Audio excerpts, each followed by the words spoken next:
यह कहानी सरोवर जंगल की है।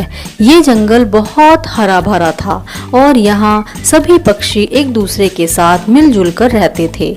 सभी एक दूसरे की मदद किया करते थे। इसी जंगल में एक मानू मोर रहता था। जंगल के सभी पक्षी उसकी बहुत रिस्पेक्ट करते थे। मानू मोर के पास एक जड़ी बूटियों वाला परफ्यूम का पेड़ था। किसी भी पक्षी को अगर चोट लगती या वह बीमार हो जाता तो मानू मोर उसे परफ्यूम की मदद से ठीक कर दिया करता था। उसी जंगल में कालिया कौवा रहता था। वह बहुत दुष्ट था, सभी पक्षियों को परेशान करता था। वह कभी पक्षियों के घोंसले गिरा दिया करता था, कभी पक्षियों के साथ लड़ाई करता था, कभी उनके अंडे फोड़ देता था। इसीलिए एक दिन सभी पक्षी मानू मोर के पास जाते हैं। तब मिट्ठू मानू मोर से कहता है, देखो मानू मोर, ये कालिया कौवा हमारे अंडे फोड़ देता है और कल इसने मेरे बेटे को मारा भी। अब आप ही कुछ करो। मानू कहता है, कालिया, तुम्हारी शिकायतें अब बढ़ती ही जा रही हैं। तुम्हारी सजा है कि तुम 1 महीने तक जंगल से बाहर रहोगे और अंदर आने की कोशिश भी मत करना, समझे? अगर तुमने ऐसा किया तो तुम्हें हमेशा के लिए जंगल से बाहर निकाल दिया जाएगा। उसी जंगल में टुनटुन चिड़िया अपने 2 बच्चों के साथ रहती है।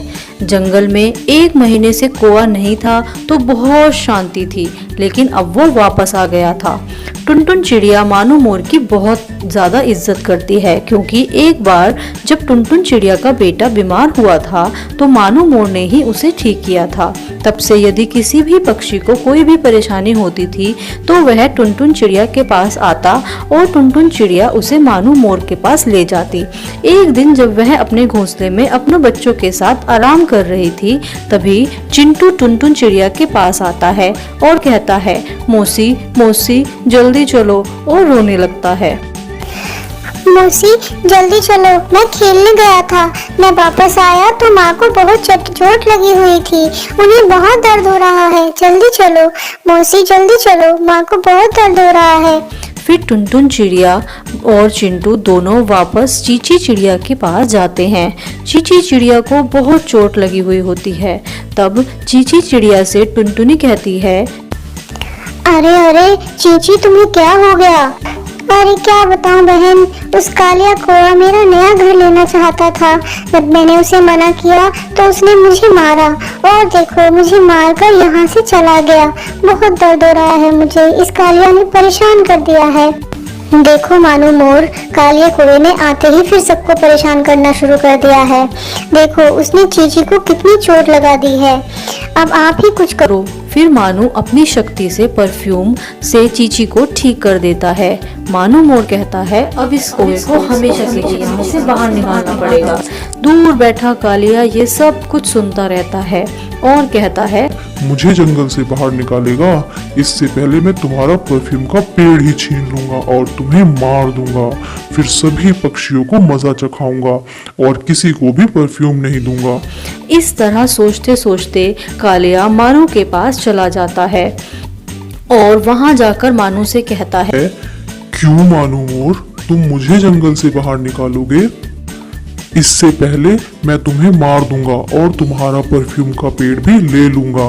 फिर इस जंगल के सभी पक्षियों को अच्छा मजा चखाऊंगा। और इतना कहकर तीर से मानू मोर पर हमला कर देता है। हा हा हा, अब ये पेड़ मेरा होगा। लेकिन तभी वहाँ कुछ ऐसा होता है कि कालिया चौंक जाता है। अचानक परफ्यूम के पेड़ में आग लग जाती है और धीरे धीरे पेड़ और मानू दोनों गायब हो जाते हैं। अरे अरे, ये क्या हो गया? अरे अरे, कालिया बहुत डर जाता है और तभी वहाँ सारे पक्षी इकट्ठे हो जाते हैं।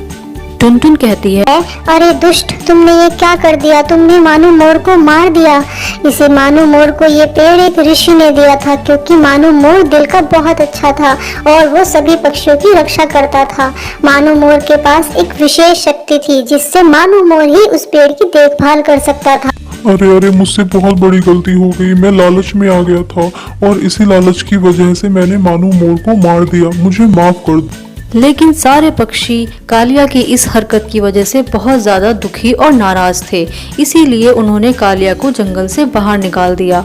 अब कालिया बिल्कुल अकेला हो जाता है और बस पूरा टाइम पछताता रहता है। अगर मैं सबके साथ अच्छा बर्ताव करता और लालच नहीं करता तो आज मैं भी जंगल में सबके साथ